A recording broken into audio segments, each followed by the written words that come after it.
So I wanted to make this video because I wanted to put out 3 groundwork exercises that I think you should do with any young horse, or even if you've just got a horse and they're new to you. They're great groundwork exercises to build trust between the both of you and build some respect between the both of you. I feel like at the moment on social media there is so much noise, and I think most of it is really great. There are so many amazing horse trainers out there, but it can sometimes be a little bit tricky to know like what method to follow or which way is the right way. But for me personally, having worked with a couple of young horses and a couple of rescue cases, I have found that these groundwork exercises are fail-safe. I don't claim them to be like from my own brain and that I've created them. I've followed a couple of natural horsemanship trainers like for many years, some like over 10 years, and I've kind of picked bits and pieces from each trainer that I really like and kind of built my own little method that I always use. But yeah, this video is for a simplified version of what to do with your young horse in terms of groundwork. 3 exercises I always start my young horses with, and I will probably put them on the screen here. The first one is leading, so teaching them how to lead respectfully with good spatial awareness and not standing on top of you. My second one is moving the hind end and moving the front end, which I kind of just combine together. Sometimes horses can get quite sticky feet, and I think if you fixate too much on trying to move the hind end and they're not moving it, you don't want to fixate on that, so you then move to the front end. So I couple those two together. And the third one, which I personally think is the most fun because it's kind of like playtime with the horses, is desensitization. So I'm going to work through each one of these exercises and show you a video with my horse Ezra from the first day I had him doing these exercises, and you can kind of see what his feet are doing and what his brain is doing through to 2 weeks on from the first time we started training. So coming in with a little voiceover here, the main point of a leading exercise isn't really the leading at all, it's the spatial awareness of the horse. So you'll see in this exercise, I sort of flip between pushing him back out of my space and then drawing him in towards my space. When I'm swinging the rope at him, I just want to note that I'm never actually touching him with the rope. The action is just towards him, it's not actually on him. So here I'm drawing him towards me, so he starts to learn the difference between my body posture of when I want him close and when I want him to go away. And this won't happen overnight. It has taken us maybe 4 weeks for him to actually fully understand this now. So this is just a snippet of our first ever session doing this. I also want to preface that this video is snippets of a larger session, and a lot of this is sped up, so I would never class this as being in real time. So here I'm just swinging the rope at him again, just asking him to back up. And when he is back in his own space, you also want to look for signs that they're comfortable in their own space. So maybe resting a leg or sort of like a more relaxed eye. So then I switch between asking him to go back and forth and then actually leading him, because then you'll start to see the difference in when he's being led by you, or by me in this instance.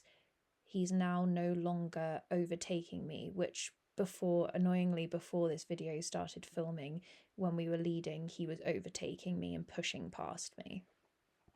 The ultimate goal of this exercise is you want a horse that you can lead on a loose rope and you're not holding them really tight with lots of tension whenever you're leading them. So there you'll see I wanted him to back up, so I moved into his space. He didn't move backwards, and so I then go to the rope, putting more energy into it to get him to go back and then drawing him forward. You also want to make sure you're always quick to reward when they're doing the correct thing. We now move on to yielding the hindquarters. So you'll see here I give him the opportunity to move his hind end by just looking at it, and when he doesn't respond, I then go to the rope and put more energy into the action. The point of this is he needs to cross over his inside hind leg, like he just did there, the one that's closest to me, under his body. And then once I feel like he's done that properly, which is right there, I then stop the exercise and release so that he knows that that is the action that I'm asking for. And then I repeat on this side. So I want this hind leg closest to me to be crossing underneath the body.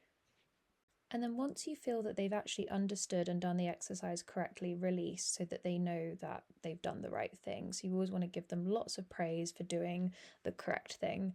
So here I just move away from the exercise for a second. You've got to remember, if they've got a young brain, you don't want to overload them. So just give them lots of breaks, go and do something different. And then here I move on to yielding the front end. So you'll see I'm being quite hands-on in this exercise, but he's never done it before, so I'm really trying to spell it out and help him as much as I can for the first time. What I'm looking for is that the front leg closest to me is crossing behind his other front leg. So he's not doing it right now, and then you'll see here he steps behind the front leg, and that's the correct action, so we pause and give him a break. So we now move on to my favourite thing to do with horses, which is desensitization. I feel like you can never really do enough of this, but you also want to bear in mind that you can't show them everything that they're ever going to see. So you want to use objects that kind of represent a larger variety of things. For example, here I'm using a plastic bag because it flaps and it also makes a strange sound. So you're kind of ticking off the box of them coming across a sound they're not familiar with, and also coming across like a visual that they're not familiar with. So you always want to start by making it as easy as possible for them. So I wouldn't come at him flapping the plastic bag like a crazy person. I start the exercise with the plastic bag scrunched up on the end of a stick and just rubbing him softly all over his body. I always want to encourage him to move. I don't want him to feel like when he's scared he has to stay frozen in one spot. So if I feel like they're tensing up a little bit, I do ask them to circle around me just so that they know they can move away and they can still move their feet even if they're feeling a little nervous. So I just continue rubbing him all over with this plastic bag until I feel like he's at a point where we can then kind of increase the stimulus. So you'll see now I move to flapping the plastic bag, and this is where his energy levels really go up. You'll see as the video progresses, he becomes increasingly more tense and just uncomfortable in the situation. So I keep flapping the bag next to him because I just want to kind of continue the motion and be like, look, even if the bag is flapping, nothing's actually happening to you. But I can see that he's just very tense, like his neck is rigid, he wants away from the sound. I think it was more the sound than the actual visual that was upsetting him.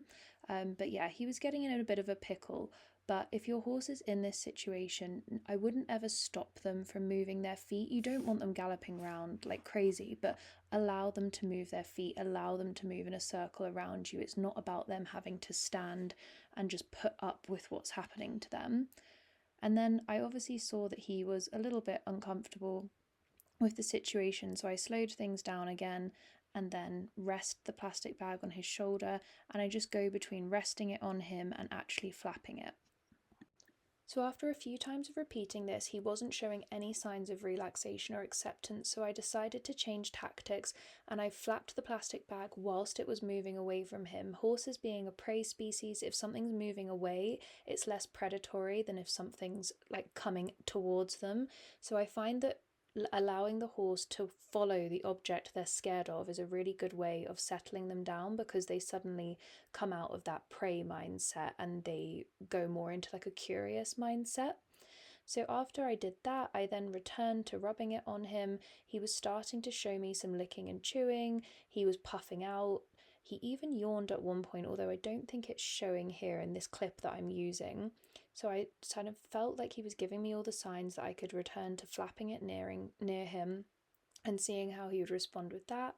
And so obviously all these clips are very sped up and I've taken chunks because I would say this session was around 25 minutes before he was completely accepting of it. But you can see as the video progresses, he's starting to kind of come down off that energy high. He doesn't want to move his feet as much, and you'll see kind of the neck begins to relax. I think at one point he will rest his hind leg.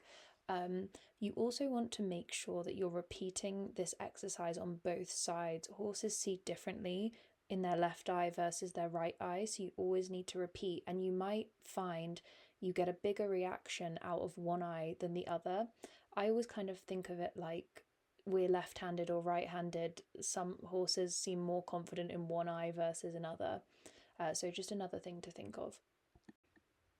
So we now jump to this clip, which I believe is about 10 minutes onwards, and you can just see the difference in his body language. Like his ears are more focused on what I'm doing, he's not trying to get away from it, his neck's relaxed. So I now just mix between flapping it above him and walking away and giving him a little break. But really, by this point, I can tell that he's really comfortable with the situation. I'm personally not seeing any signs of tension in him.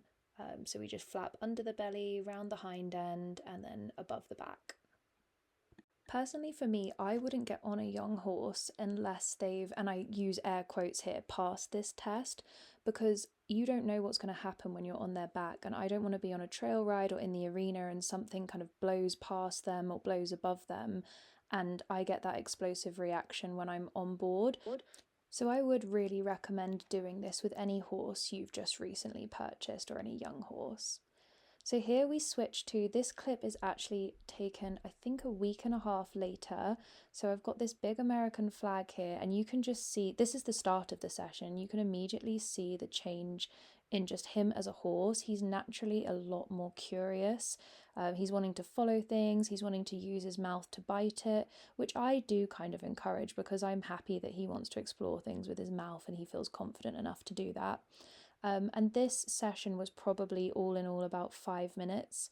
It took me 5 minutes, I'm not even holding his rope, for him to be comfortable with the flag flapping around him and all sorts of things like that. But this was after 3 sessions with the plastic bag. And now I do all sorts of objects flapping around him. I use umbrellas, I've used plastic bags, flags, tarpaulin, and he just stands there and sometimes actually falls asleep. So it just shows, if you put a couple of sessions in, you can really transform the confidence of your horse. And now I wouldn't have any issues taking him out on a trail ride and knowing that if he encountered something unfamiliar, he would deal with it in the ways that we've taught him to in the round pen. But if you've made it this far, thank you so much for watching, and let me know if there's anything you want to see next time.